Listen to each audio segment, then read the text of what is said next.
জি বাংলার নতুন সিরিয়াল বাঘিনীর নায়িকাকে অবশেষে সামনে এলো সেই বড় আপডেট। এতদিন যাদের নাম নিয়ে জোর জল্পনা চলছিল তাদের কেউই নন। এবার একেবারে নতুন মুখকে নিয়ে বড় চমক দিল জি বাংলা। কে এই সম্প্রীতা প্রামাণিক, কেন তাকেই বেছে নেওয়া হলো, আর কবে থেকে আসছে প্রথম প্রোমো, সব জানাবো আজকের ভিডিওতে, তাই ভিডিওটি শেষ পর্যন্ত অবশ্যই দেখুন। জি বাংলা খুব শীঘ্রই নিয়ে আসতে চলেছে তাদের নতুন ধারাবাহিক বাঘিনী। নাম ঘোষণার পর থেকেই দর্শকদের মধ্যে শুরু হয়েছিল তুমুল কৌতূহল। সোশ্যাল মিডিয়ায় ঘুরছিল একের পর এক পরিচিত অভিনেত্রীর নাম।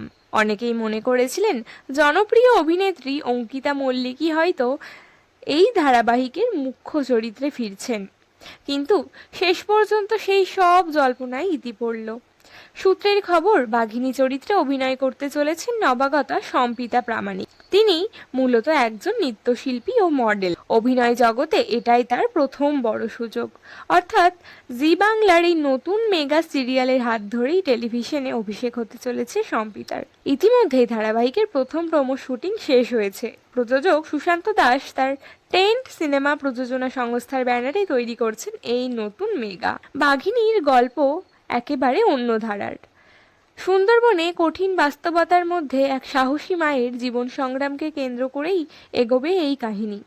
জীবনের ঝুঁকি নিয়ে গভীর জঙ্গলে মধু সংগ্রহ করতে যাওয়া মানুষদের লড়াই, বাঘের ভয়, বেঁচে থাকার সংগ্রাম এবং এই সমস্ত বাস্তব প্রেক্ষাপটেই তৈরি হয়েছে বাঘিনী।